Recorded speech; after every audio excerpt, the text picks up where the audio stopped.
Hello everyone, welcome to ज्ञान IQ। आप सभी का बहुत बहुत स्वागत है ज्ञान IQ पर। सो गाइज, ये हमारा नेक्स्ट वीडियो है DSSB पार्ट बी साइकोलॉजी के जो प्रीवियस ईयर पेपर्स मैं आपको करा रही हूँ।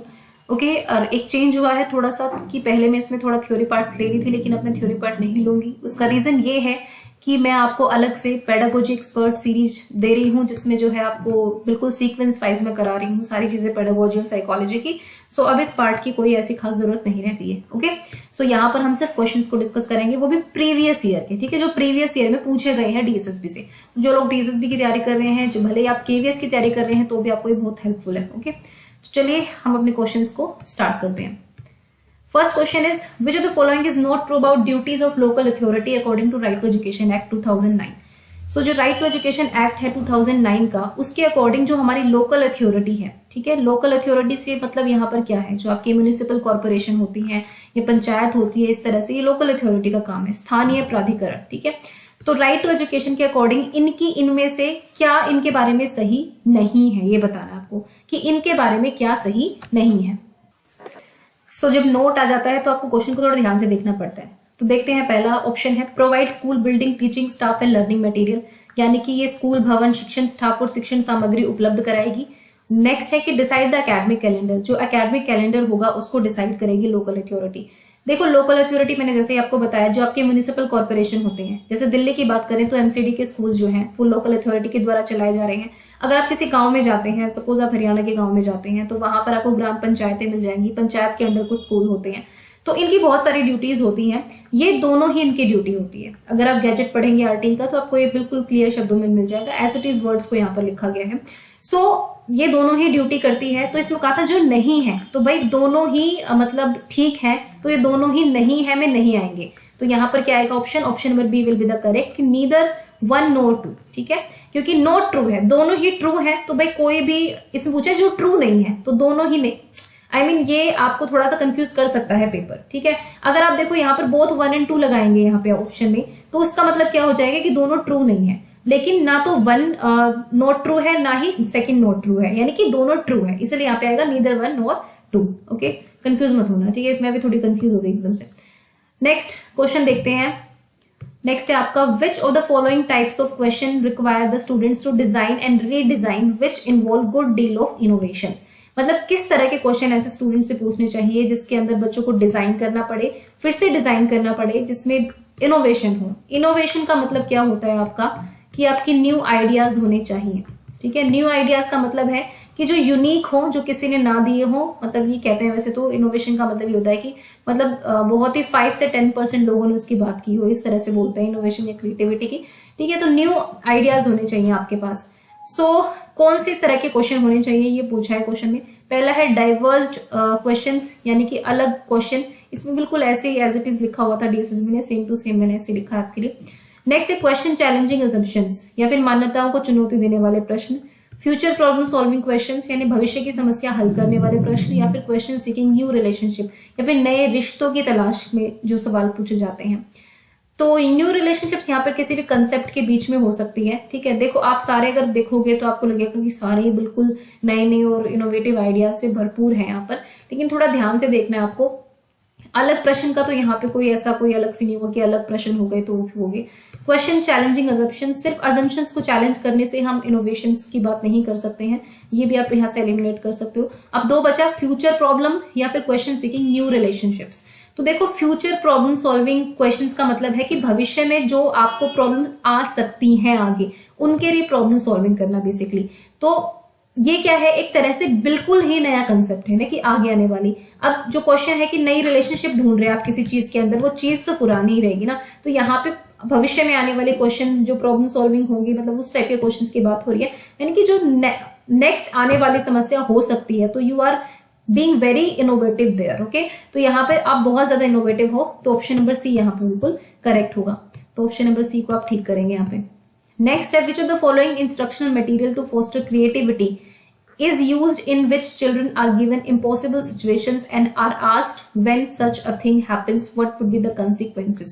यानी कि अगर आपको रचनात्मकता को बढ़ावा देना है, जिसको हम सृजनात्मकता भी बोलते हैं, निम्नलिखित में से कौन सी निर्देशात्मक सामग्री का उपयोग किया जाता है जिसमें बच्चों को असंभव परिस्थितियां दी जाती है, मीन्स इम्पॉसिबल सिचुएशंस। और पूछा जाता है कि जब ऐसा होता है तो परिणाम क्या होगा। जैसे मैंने पूछ लिया कि भाई 2050 में जो है सपोज कुछ भी कह सकते हो कि आप 2005 में ये नोट खत्म हो जाएंगे, नोट खत्म हो जाएंगे, आपके पास कार्ड्स होंगे, अब आपको सिर्फ कार्ड से ही सब कुछ करना है, जो भी करना है, मतलब कुछ ऐसी सिचुएशन आपको दी जा सकती है। तो अब उसके परिणाम क्या होंगे, इस तरह से आपसे पूछा जा रहा है। तो क्रिएटिविटी तो है ही ना, वो पिछले वाला क्वेश्चन आप इससे रिलेट कर सकते हो बिल्कुल, उसमें फ्यूचर प्रॉब्लम्स की बात हो रही थी। सो ये कौन से किस तरह की सिचुएशन होगी ये बताना आपको, मतलब मैंने search thinking which of the following instructional material to foster creativity is use, तो किस तरह का किया जाएगा। सिचुएशनल क्वेश्चन पूछोगे कि एक सिचुएशन दी गई है, आप आपको करना है। कंसिक्वेंस यानी कि आप जो परिणाम होंगे उसकी स्थिति। सिचुएशनल इंस्ट्रक्शंस, कंसिक्वेंसेस, ट्रिविया यानी कि परिणाम सामान्य ज्ञान, तो ये नहीं होगा यहाँ पर। और यहाँ पर ये आपका सिचुएशन क्वेश्चन टेक्निक भी नहीं होगी। यहाँ पे बेसिकली परिणाम की बात की गई है, तो यहाँ पर ऑप्शन नंबर बी बिल्कुल ठीक होगा, कंसिक्वेंसेस सिचुएशन, यानी कि परिणाम की स्थिति के बारे में जानकारी ले रहे हैं आपसे, ठीक है। तो ऑप्शन नंबर यहाँ पर बी बिल्कुल ठीक होगा। नेक्स्ट है according to John Dewey which of the following functions are performed by education to the society. तो जॉन डीवी ने बहुत काम किया है, ये प्रयोजनवादी हैं, पहली चीज तो आप ये जान लीजिए। फिलोसफी ऑफ एजुकेशन से क्वेश्चन है। जॉन डीवी को पढ़ना जरूरी है, जो Indian thinking, basically western thinkers जो होते हैं उनके टॉपिक से आया हुआ है, और या फिर आप कह सकते हो इनको बोलते हैं प्रयोजनवादी, ठीक है, या फिर आप कह सकते हो प्रैग्मेटिज्म। प्रैग्मेटिज्म एक फिलोसफी ऑफ एजुकेशन है जिसके ये प्रोपेगेटर हैं जॉन डीवी। इन लोगों का मानना था कि जो सोशल चेंज होता है वो बहुत इंपॉर्टेंट वेपन होता है एक तरह से, और एजुकेशन जो है उसका काम सोशल चेंज करना है। मतलब आपको कोई भी स्थिति जो है, कोई भी नॉलेज परमानेंट नहीं होती है, वो चेंज होती रहती है, ट्रुथ चेंज होता रहता है। तो सोशल चेंज या एजुकेशन में चेंज आना एक बहुत ही इंपॉर्टेंट सी बात है। सो बेसिकली अब ये पूछ रहे हैं कि कौन से फंक्शन एजुकेशन को करने चाहिए सोसाइटी के लिए। तो यहाँ पर ऑप्शन आपके लिए ट्रांसमिशन ऑफ कल्चर, की कल्चर का ट्रांसमिशन होगा, संस्कृति का संचरण होगा। Next reduce inequality and disparity. आपको देखो ये अब ये दोनों आपस में रिलेटेड है, क्योंकि ट्रांसमिशन होगा, कल संस्कृति का संचरण होगा, साथ ही साथ आपको इनइक्वालिटी और डिस्पैरिटी को भी चेंज करना होगा, क्योंकि वो सोशल चेंज के थ्रू ही आएगा। क्योंकि पहले जो मान्यताएं थी कुछ गलत थी, तो फिर से आगे आकर वो ठीक होंगी। जैसे तुम कहते हैं ना कि पहले लेडीज और जेंट्स में इतना फर्क नहीं, मतलब बहुत फर्क था, वहां पर जेंडर बाइसनेस बहुत पीक पे था, लेकिन अब वो इनइक्वालिटीज कम हुई है, या फिर जो कास्ट सिस्टम को लेकर कह सकते हैं, तो वो भी सोशल चेंज का एक तरह का एग्जाम्पल है। Social mobility and social change की ये लोग बात करते हैं। यहाँ पर जो है आपके तीनों पॉइंट सही होंगे, यानी कि ट्रांसमिशन ऑफ कल्चर भी होता है एजुकेशन के थ्रू, इनइक्वालिटी डिस्पैरिटीज दूर करने का काम भी करते हैं, social mobility and social change भी होता है। ट्रांसमिशन ऑफ कल्चर का मतलब ये नहीं है कि एज इट इज, ये कहते हैं कि एक टाइम पे एक पर्टिकुलर वैल्यू जो है वो चलती है, ठीक है, वो एजुकेशन के थ्रू हो जाती है। लेकिन अगर उसमें कोई इनइक्वालिटी होती है, डिस्पैरिटी होती है, तो सोशल चेंज भी होता है। ये तीनों ही चीजें इनकी थ्योरी में है, प्रैग्मेटिज्म में basically. So option number D 1, 2 and 3 all are correct. Next है आपका which of the following are internal factors on the growth and development of children. यहाँ पर इंटरनल फैक्टर्स की बात की गई है, नॉट एक्सटर्नल। तो देखते हैं, internal emotional factors, intelligence, hereditary, biological and constitutional factors, ठीक है। अब देखो यहाँ पर इमोशनल तो ठीक है, बिल्कुल इमोशंस आपके अंदर से जनरेट हो जाते हैं, ऐसी बात नहीं, स्टिमुलस बाहर से मिल सकता है, बट कुछ इमोशंस जो है, मेनली इमोशंस जो है वो आपके इंटरनल फैक्टर के अंदर ही आएगा, ठीक है, बाहर से इम्पोज कोई नहीं कर सकता आपके ऊपर। Then intelligence is also an internal factor. उसके बाद हेरिडिटरी फैक्टर्स, तो ऑब्वियसली आपके इंटरनल जो अनुवांशिकता कारक होते हैं वो तो आपको पता है कि वो तो हमारे जीन्स पर डिपेंड करते हैं, तो वो टोटली आपके इंटरनल फैक्टर्स हैं। अब यहाँ पे देखो बायोलॉजिकल और कॉन्स्टिट्यूशनल लिख दिया इन्होंने। संवैधानिक कारक जो है वो तो बाहर के होते हैं ना, ये एक्सटर्नल होते हैं, बट ये थोड़ा मुझे लगता है बाय मिस्टेक इन्होंने कर दिया है। बट यहाँ पर बायोलॉजिकल भी है, ओके, जैविक भी है, तो जैविक भी आपके बेसिकली हेरिडिटी वगैरह ये सभी हो गया। तो कुछ बायोलॉजिकल आपका न्यूरोलॉजी से रिलेटेड भी हो सकता है, मस्तिष्क से, दिमाग से, इन चीजों से भी हो सकता है। तो ये चारों ही आपके इंटरनल फैक्टर्स हैं। ये कॉन्स्टिट्यूशनल क्यों दे दिया मुझे भी समझ नहीं आया, खैर छोड़िए। सो यहाँ पर first, second, third and fourth सारे ही करेक्ट होंगे, okay. So option number B यहाँ पर बिल्कुल करेक्ट होगा। नेक्स्ट चलते हैं, which of the following guidelines must a teacher follow for using cooperative learning method in classroom. तो आपको कोऑपरेटिव लर्निंग मेथड्स यूज करने हैं, तो कोऑपरेटिव लर्निंग के लिए आप कौन कौन सी चीजें यूज करोगे क्लास में, ये क्वेश्चन है। Groups composition should be heterogeneous by mixing students considering their academic achievement, gender and race जो भी है, ठीक है। तो देखो ग्रुप जो है वो कभी भी होमोजीनियस नहीं होने चाहिए, उनकी हेट्रोजीनियस मिक्सिंग होनी चाहिए। ये इस तरह के क्वेश्चन बार बार आते हैं आपके एग्जाम्स में। कहने का मतलब क्या है कि मान लीजिए आपकी क्लास में 40 बच्चे हैं, तो 40 में से हो सकता है 20 बच्चे एवरेज हो सकते हैं, 10 बच्चे आपके टॉपर्स में हो सकते हैं जो अच्छे मार्क्स लेके आते हैं, 10 आपके स्लो लर्नर्स हो सकते हैं, या फिर कुछ ऐसे बच्चे होते हैं जो बिल्कुल पढ़ने में जिनका इंटरेस्ट नहीं होता, या फिर हम कह सकते हैं ना जो बिल्कुल जिनके सी और डी ग्रेड आते हैं बेसिकली। सो और एवरेज हैं, टॉपर्स हैं। तो आप अगर ये करेंगे कि भाई एवरेज वालों को आपने एक ग्रुप में डाल दिया, आपने टॉपर्स को एक ग्रुप में डाल दिया, फिर आपने जो स्लो लर्नर्स हैं उनको एक ग्रुप में डाल दिया, ये होती है होमोजीनियस मिक्सिंग, यानी कि जिसमें आप सभी को उनके लेवल के अकॉर्डिंग आप डाल देते हो। लेकिन ये गलत है। जो हमारा राइट टू एजुकेशन एक्ट है या पॉलिसी है या फिर एनसीएफए कहता है ऐसा नहीं करना है। हमें क्या करना है, हमें हेट्रोजीनियस रखना है। जैसे कि आपने 2 एवरेज वाले डाल दिए, 2 आपने टॉपर डाल दिए, 2 आपने ऐसे बच्चे डाल दिए। कहने का मतलब ये है कि सबका एक्सपीरियंस, सबके एक्सपीरियंस जो है एक दूसरे के साथ मिले। जो बेचारे सी और डी वाले बच्चे हैं उनको भी थोड़ा एक्सपीरियंस मिलेगा इनसे, और वो कुछ अच्छा सीख पाएंगे। या फिर ये वाले भी इनसे भी कुछ सीख सकते हैं कि जैसे कि मान लीजिए इनमें किसी बच्चे में बहुत अच्छा टैलेंट हो, वो कर सकते हैं। तो हेट्रोजीनियस मिक्सिंग होनी चाहिए हमेशा। ओके, यहाँ पर ये है कि अचीवमेंट के बेस पे या फिर आप जेंडर के बेस पे बना रहे हैं, जैसे कुछ लड़के हैं कुछ लड़कियां हैं, ऐसा ना करें कि सारे लड़के ही होंगे सारे लड़कियां ही होंगी कि ग्रुप में, ऐसा नहीं करना। ग्रेड इंडिविजुअल स्टूडेंट्स कंट्रीब्यूशन, आपने ग्रुप तो बना दी, लेकिन कोऑपरेटिव भी हमें ये कहता है कि आपने ग्रुप कर दिया, लेकिन टारगेट हमारा इंडिविजुअल भी बच्चे को देखना है कि इंडिविजुअली बच्चा क्या कर पा रहा है। उसके बाद collaborative social skills must be taught, modelled and reinforced. बिल्कुल, जो अल्टीमेटली हमारा एम तो ये है ना कि वो कोलैबोरेट करना सीखे, तो कोलैबोरेशन तो सिखाना ही है। जैसे कि आपको जैसे कि कह सकते हैं ना पर्सपेक्टिव टेकिंग सीखे कि भाई मैं अगर किसी कोई बोल रहा है तो हम उसकी बात भी सुने, हम ऐसा नहीं कि हम ही बोलेंगे, ठीक है। किसी के आइडिया को रिस्पेक्ट देना, ये इस तरह की चीजें। सो ये तीनों ही बिल्कुल ठीक होंगे यहाँ पर। Option number A will be the correct option. Next देखते हैं question number 7, which according to Weimer what is the role of a teacher in learning centre teaching. देखो अगर आप अपना इनका नाम नहीं भी सुना है तो भी इस क्वेश्चन को आप कर सकते हो। तो लर्नर सेंटर टीचिंग की बात हो रही है, आपको इतना पता है ना। Creating an environment that foster students learning, अब ऐसा एनवायरमेंट क्रिएट करना कि जिससे बच्चे की जो अधिगम की क्षमता है वो बढ़े, तो ऑब्वियसली ये भी लर्नर सेंटर्ड है ना। आंख बंद करके आप इसको राइट लगा सकते हो।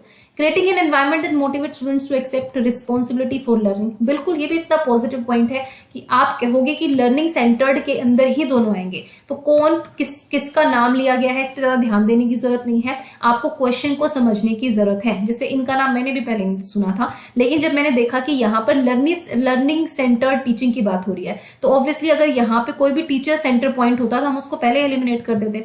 तो यहाँ पर दोनों ही बिल्कुल ठीक होंगे। तो यहाँ पे आप कह सकते हो both 1 and 2 will be the correct option. Next चलते हैं क्वेश्चन नंबर 8 की तरफ। Which of the following statement regarding constructive approach for teaching learning process are correct. Constructive मतलब आप कह सकते हो इसको रचनावादी दृष्टिकोण। रचनावादी दृष्टिकोण जहां पर बच्चा जो है उसका एक एक्टिव रोल होता है, ही इज वेरी एक्टिव। वो ऐसा नहीं होता कि उसका ब्लैंक स्लेट दिमाग होता है, बल्कि वो पहले से उसके अंदर एक सिस्टम फिट होता है और वो उसके अकॉर्डिंग वो स्टिमुलेट होता है अपने एनवायरनमेंट से इंटरेक्ट करने के बाद, और बच्चा अपने आप ही नॉलेज क्रिएट कर लेता है। मतलब बाहर से लोग एज अ फैसिलिटेटर का गाइड का काम कर सकते हैं, बट बच्चा नॉलेज अपने आप क्रिएट कर सकता है, अपने आप वो कंस्ट्रक्ट करता है चीजों को। सो क्या करेक्ट है, student work primarily in groups where learning and teaching are interactive and dynamic. तो बच्चे जो है वो ग्रुप्स में काम करते हैं जहां पर टीचिंग इंटरैक्टिव होती है और डायनेमिक होती है, ठीक है। Activities are based on debate, intellectual participation in drawing conclusion. तो ये तो बिल्कुल कंस्ट्रक्टिविज्म के अकॉर्डिंग जा रहा है, ये भी जा रहा है क्योंकि कंस्ट्रक्टिव अप्रोच का मतलब ये नहीं है कि सिर्फ एक बच्चा ही कंस्ट्रक्ट करेगा, बच्चे मिलके भी करते हैं। Group learning, collaboration, cooperative learning, ये सारे टर्म्स आपने बहुत सुनी होगी, तो ये सारी ही बिल्कुल ठीक है। तो फर्स्ट और सेकंड दोनों स्टेटमेंट आपकी बिल्कुल ठीक हो जाएंगी। इस तरह के क्वेश्चंस अगर आप नहीं कर पा रहे हैं अभी ठीक, तो आपको थोड़ा सोचने की जरूरत है कि आपकी तैयारी किस लेवल की है। नेक्स्ट है, when a teacher enters into activity based classroom, which of the following aspects convinces the teacher that the activity is going on properly। अगर मान लीजिए एक एक्टिविटी चल रही है क्लास में, ठीक है, टीचर ने एंगेज किया हुआ है बच्चों को, थोड़ी देर बाद टीचर अगर एंटर करती है क्लास में, तो उसको ये देखना है कि भाई एक्टिविटी ढंग से चल रही है कि नहीं चल रही है। तो इनमें से क्या क्राइटेरिया होगा जिससे आप जज करोगे कि ठीक है एक्टिविटी अच्छे से जा रही है कि नहीं जा रही है। सो यहाँ पर है, children are totally involve in doing work without being distracted by teachers presence. मतलब कि बच्चे इतने ज्यादा खो गए हैं काम में कि आप टीचर आ रही है उनको पता ही नहीं है टीचर आ रही है जा रही है। ऑब्वियसली जब वो डिसिप्लिन होंगे, जब एक्टिविटी बहुत अच्छी उनको अट्रैक्ट करेगी और उसमें लगे हुए होंगे, तो बिल्कुल ये चीज होगी। If students are asked about what they are doing, they could clearly state the objectives and goals of doing the activity. और अगर टीचर ने बच्चों से पूछ लिया कि हाँ बेटा हम क्यों कर रहे हैं, क्या ऑब्जेक्टिव है इसका, और मतलब इससे आपको क्या समझने को मिलेगा, क्या सीख मिलेगी, इस तरह से, तो बच्चे उसको बता पा रहे हैं, दैट मीन्स कि आपकी एक्टिविटी का जो टारगेट था आपको पूरा हो रहा है। लेकिन अगर बच्चों को यही नहीं पता कि हम क्यों एक्टिविटी कर रहे हैं, मैडम हम तो खेलने के लिए कर रहे हैं, अगर बच्चा आपको ऐसे जवाब दे रहा है, that means there is something wrong, है ना, आपको थोड़ा सा उनको गाइड करने की जरूरत है। तो ये दोनों ही पॉइंट्स बिल्कुल ठीक है, ऑप्शन नंबर 1 और 2 दोनों ही यहाँ पर ठीक हो जाएंगे। वैसे मैंने एक डीएसएसबी में एक पैटर्न देखा है कि यहाँ पर या तो स्टेटमेंट दोनों ही सही दी जाती है या सारी स्टेटमेंट ही सही दी जाती है। अब ये एक पैटर्न है, तुक्का मत लगाना, बेसिकली ये देख के ही समझ लेना। लेकिन मतलब मोस्टली क्वेश्चन इनके कुछ इस तरह से चलते हैं कि दोनों ऑप्शन या तो सही होते हैं या फिर इनके सारे ठीक होते हैं। बहुत कम ऐसा होता है कि ओनली 1 और ओनली 2 वाली सिचुएशन आती है। The following regarding observational learning is correct. So Bandura की ऑब्जर्वेशन लर्निंग की यहाँ पर बात हो रही है, तो देखते हैं। सोशल लर्निंग थ्योरी से क्वेश्चन है, सोशल कॉग्निटिव कह सकते हो, सोशल लर्निंग कह लो, या सोशल कॉग्निटिव थ्योरी बन गई थी जो बाद में। सो क्वेश्चन है कि कौन सी स्टेटमेंट करेक्ट है। तो यहाँ पर है, it is a key learning method for children when acquiring basic task such as language and cultural norms. तो इन्होंने बैंडोर ने कहा था कि बच्चे जो है ऑब्जर्व करके चीजें सीखते हैं, बेसिकली वो अपनी मॉडल से सीखते हैं। मॉडलिंग बेसिकली जब अपने पेरेंट्स को देखते हैं या फिर अपने टीचर को देखते हैं या फिर अपने किसी एक्टर को देख लिया है, कुछ भी देख लिया जिनको रोल मॉडल मानते हैं, तो वो जो चीजें करते हैं वो उसको कॉपी करते हैं। लेकिन बैंडोरा यहाँ पे बिहेवियरिस्ट से अलग थे, उन्होंने कहा था कि वो कॉपी एज इट इज नहीं करते हैं, वो देखते हैं कि उस पर्टिकुलर एक्टिविटी का क्या इम्पैक्ट होगा उनके ऊपर। ठीक है, सो पहला बिल्कुल ठीक है, जैसे लैंग्वेज में करते हैं, लैंग्वेज को रिपीट करते हैं, इमिटेट करते हैं बच्चे। ठीक है, कल्चर नॉर्म्स, जैसे मम्मी जो कर रही है तो लड़कियां साड़ी पहनकर काम करना लग जाती है कि नहीं, मम्मी करती है हमें भी करना है।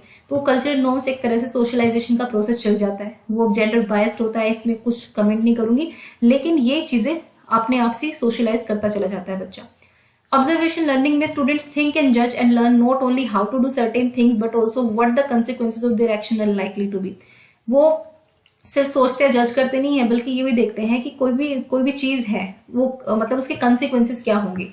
देखो मैंने कहा ना कि जब ऑब्जर्वेशन लर्निंग की बात करते हैं बैंडुरा, तो वो ये नहीं कहते कि बच्चा मतलब ब्लाइंडली वो फॉलो करेगा, नहीं, वो यहाँ पर सेल्फ एफिकेसी का यूज करता है। वो ये देखता है कि ये कौन सा पर्टिकुलर बिहेवियर जो है मेरे लिए अच्छा साबित होगा, कौन सा मेरे लिए खराब होगा। तो परिणाम पर ध्यान देते हैं अपने एक्शन के ऊपर, जिसको भी वो इमिटेट करने वाले हैं, जिसकी भी वो ऑब्जर्वेशन लर्निंग कर रहे होते हैं। तो दोनों ही यहाँ पर बिल्कुल ठीक होंगे। सो बोथ 1 और 2 are correct. Okay, so these were the 10 questions for you. और ये छोटी छोटी वीडियोस दे रहेंगी भाई, इसमें मैं 20 क्वेश्चन इंक्लूड नहीं करूंगी। ठीक है, ये छोटी छोटी वीडियो बनाने में मुझे ज़्यादा हैक्टिक नहीं लगता है, बड़ी बड़ी वीडियोस फिर बहुत हैक्टिक हो जाती है मेरे लिए, क्योंकि आपकी पेडागोजी सीरीज भी कंप्लीट करानी है, केवीएस का वो ईवीएस भी चल रहा है, तो सारी चीजें साइमल्टेनियसली चल रही हैं, तो 10 क्वेश्चन की सीरीज ही रहेगी। Okay, so this was the video, I hope you like it. And एक और चीज बोलना चाहूंगी कि जो भी बच्चे हैं वो टेलीग्राम चैनल से भी जुड़े। ठीक है, टेलीग्राम का लिंक जो है नीचे डिस्क्रिप्शन में आपको मिल जाएगा, नीचे डिस्क्रिप्शन में लिंक मिल जाएगा, वहां पे जुड़े। वहां मैं कुछ क्वेश्चंस अपने आप से बनाकर डालती हूँ जो बहुत ही डिफिकल्ट भी होते हैं, क्योंकि मुझे अच्छे रिस्पॉन्स मिलते हैं कि आपका लेवल अच्छा होता है, और वो क्वेश्चन बनाने में थोड़ा टाइम लग जाता है, तो इसीलिए वो एक या एक 2 क्वेश्चन कराती रहती हूँ क्विज के। तो टेलीग्राम चैनल को जरूर ज्वाइन करें। Do subscribe the channel, like the video also. Thank you for watching ज्ञान IQ।